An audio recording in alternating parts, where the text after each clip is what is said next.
welcome to my personal vlog. Lisa here again for another video, and for today I am here in one of the park here in Hong Kong, which is maraming mga OFW na nagpapahinga. So ito yung mga ginagawa naming mga OFW during Sunday.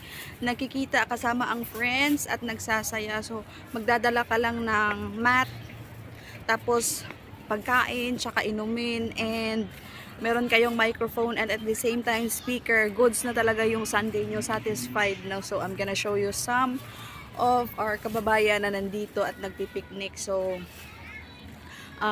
since we are here in Yonglong, hindi ganon kadaming mga Pilipino yung makikita natin compare kung nasa Central tayo. So pag nasa Central kasi tayo, yun yung city ng, pinaka-city talaga ng Hong Kong. Yun yung mga napakaraming mga OFW talaga na feeling mo nasa Manila ka lang. So papakita ko ha. Guys, so nakikita nyo naman sa ilalim kasi yung park na ito is paakyat. Ayan, maraming nagmamat dyan, maraming nagre-relax, kumakanta, at maririnig mo nga sa ating background na may kumakanta. May nagsisigaw ng alone alone. So ayan. So akyat ako sa itaas. Ayan sila ate. Napakaganda ng weather kasi ang weather ngayon dito is winter. So kahit na mainit ay hindi siya init kasi may malamig siya. So ayan si ate nagpapayong-payong. Bring your own food.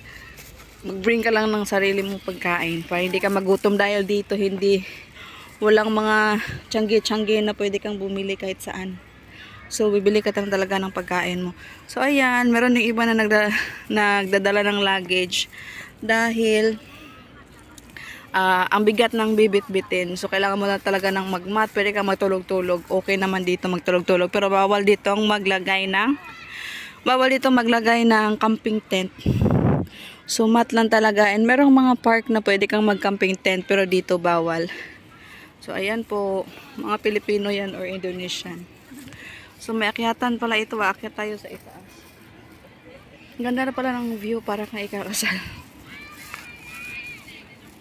Ganda ng view para ka ikakasal. Ayan. Para ka ikakasal nito. Ayan, so ganito lang yung trabaho namin dito sa Hong Kong during Sunday, nagre-relax. Sila siguro yung kumakanta doon. Kagandahan dito sa Hong Kong, kahit saan ka magpunta, napakaganda talaga ang view at pwede kang mag-picture-picture. Kaya tuloy akala ng mga tao, marami kami pera dito sa Hong Kong, kaya gala. Kasi gala kami ng gala kung saan-saan.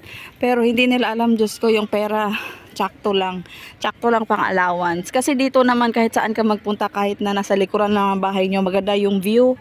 Pwede kang mag-picture-picture, Instagrammable na kumbaga. Ayan si ate, nakakumot pa. Tsaka may payong-payong. Ayan. So ganito lang no, ganito talaga, normal lang talaga to sa mga residente dito na nagaganito yung mga katulong dito sa Hong Kong para makapagpahinga kasi maraming mga amo na hindi naman pinapayagan na magpahinga sa sariling kwarto. So ayan, nahihingal ako kasi akyat ako doon sa itaas. Ayan, marami yan. Pero pag sa Central, alam niyo ba, pag nagpunta tayo sa Central yung pinaka-city ng Hong Kong, napakaraming mga OFW. Yung kanilang park doon is punong-puno dahil yun talaga yung napakaraming tao doon. Ayan, pag malapit na yung Chinese New Year dito sa Hong Kong, napakarami talagang flowers yung mga park nila. And yung mga flowers nila is totoong flower. Magtataka ka na lang talaga dito bakit yung mga bulaklak sabay-sabay namumulaklak. Samantalang sa Pilipinas, Diyos ko, ang hirap pa bulaklakin ng mga bulaklak. Yan, marami din mga nakaupo dito ng mga OFW. Ganda ng flower na ito. Diba sa atin sa Pilipinas, yung mga flower makikita lang natin sa mga mall, tapos hindi pa totoo. Pero pagdating mo dito, real flowers talaga sila. Ayan. Ayan, akyatan yan doon. Pero wag tayong umakyat. Ilang beses na ako nakaakyat dyan, nakakapagod din. So libutin natin, punta tayo. Merong doon meron tong konting falls, merong maliit na falls. So pupuntahan natin para makita nyo. Ayan, mga Pilipino din to. Pag dito ka, pag friendly ka, napakarami mong makikitang mga kaibigan na pwedeng dapat ikaibigan kasi maraming mga Pilipino dito. sa Hong Kong. Hindi ka maboboring. Sadyang ako hindi lang talaga ako friendly, kaya wala ako. Konti lang yung friends ko. Kung sino lang yung friends ko, sila lang yung friends ko. Hindi na ako nag-additional dye. Napagod ako mag-tell your biography. Magsimula ka naman sa ayun, merong malaking balete.